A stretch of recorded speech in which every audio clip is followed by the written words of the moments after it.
Hi everyone, it is India. I am back. Of course, you can see I'm still in the meeting if you were following along with my other video. So in this video, we are going to go over how to use the hand raise reaction, how to look at participants, and how to share screen. So if you see, again, just quick tip. If your bar is up here at the top, you're in the right place. If your bar is at the bottom, you will not be able to see all of your students within your class. All right, so bar at the top is what we want. The bar at the top allows you, and just quick overview, for gallery view, if you have 9 students, you'll be able to see all of them if they all have their camera on. If you have more than 9, you can go to large gallery view that allows up to 49 students to be in frame. And then together mode allows for 49 people to be in frame, but it takes away the grid lines and kind of puts you all together within seats. All right, so that's just quick tip on that. Now, how to raise your hand. So I don't have any attendees in my meeting. However, I want to get this out there to you. But what they can do, they'll be able to see on their bar a hand emoji. Once they raise it, you're able to see it over here in the participants panel. And how I got that participants panel is these little people here. I just clicked on it and it shows me the participants panel. Another good thing about the participants panel is, like, for instance, if I have a student who is supposed to be in class and I'm looking at my roster and I want to call them in, I can type their name, click on it, and it'll call them, like ring them in to the class, and it's up to them to answer. But it'll ring them as a notification, like, hey, we've started class, or it'll give you suggestions. Like from our previous video, I added my personal self, so I can also click next to that person and say request to join. Now, sometimes it doesn't always have all of your students under the suggestions. However, it does have most of them there. So just be mindful to check your roster, do attendance, and make sure that you're typing students' names in to request them to join if they're not there, because maybe, they got a time mixed up. It's not like they're just walking to class. Virtual space is a little different. So you are able to type their name to request them to join, or if it's under suggestions, you just hover over their name and you can call them. Of course, it'll pop up here. Again, also, if your students don't have their camera on, I'm going to do that one more time. Their name will pop up, or their little initials will pop up here at the bottom and populate. So everybody who has their camera on will be in the gallery. People who do not will be right there at the very bottom with initials on. So you can just ask them. Well, it's up to you, and if y'all are requiring them to have their cameras on or not, but you'll know that they're there. So that's another thing. Once they are in the meeting, their name will pop up under in this meeting category. And then also, once you have participants in the meeting, right next to in the meeting, you'll have a mute all option, which is very good. Let me lower my hand. So you just click the hand to lower it. You'll have the option to mute all. Again, so once you have other participants in the meeting, you'll have the option to mute all. When students are trying to come into the meeting, you will have another category that says in the lobby, and it'll have an X mark or a check mark.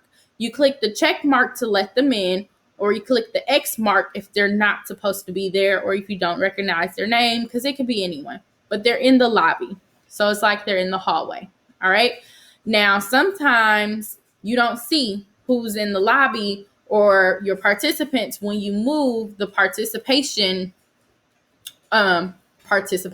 the participants tab off the screen. However, if you have a notification, so like say I raised my hand, I'm a student.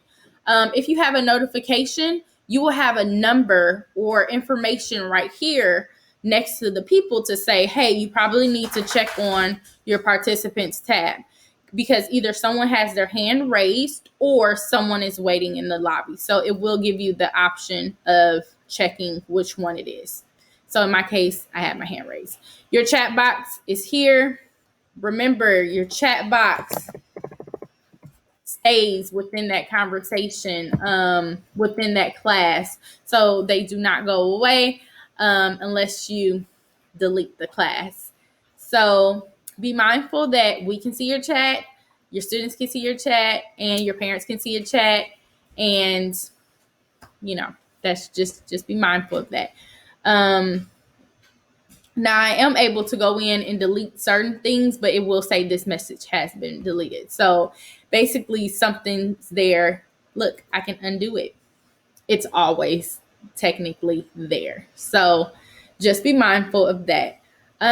Sharing your screen. So sharing your screen within Microsoft Microsoft Teams, is this button right here. It says share content. You click on it, and this is what I would recommend for teachers. Look at the very top where it gives you what exactly you want to do. So desktop, I have two screens. So I can either click on my first screen or I can click on my second screen. If I want to open just a particular window that I'm looking at, I then can look under the window. However, I know a lot of people will be doing PowerPoints. If you have a PowerPoint up, you will want to click over here. That way, students are not distracted by other things that may be going on within your screen. So, like for instance, just if you peek over here, if I was to click screen 2 and share it, it also has like different backgrounds of my icons that are on my desktop as well. So when I'm sharing a screen, it will have an X mark, meaning you're sharing some kind of screen somewhere. All right, so be mindful of that. So you can always click it to unshare.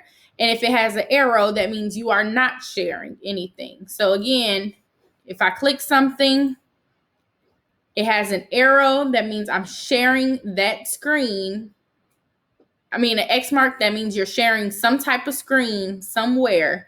So be mindful of that, because sometimes this red box that you see, if it's on full open view, you won't see the red box. So just be mindful when you're sharing your screen, which screen you're sharing. Lastly, for this video, ending your meeting. So just like a classroom for Teams, you can leave a meeting. However, if students are still in there, they can remain in that meeting. So basically, leaving is just like walking out of your classroom to step out in the hallway. You can come back in, but the students will still be there. Ending the meeting is kicking everyone out and locking the door. So I would recommend, if your class is ended and y'all aren't going to meet again until that next class period, to always click leave, not leave, end meeting. All right. So yes, you'll end the meeting for everyone. That's what you want to do, end meeting. All right. So that is my tips and tricks for sharing content and leaving your meeting and more. So if you have any questions or comments, please put them below, and don't forget to like and subscribe. Bye.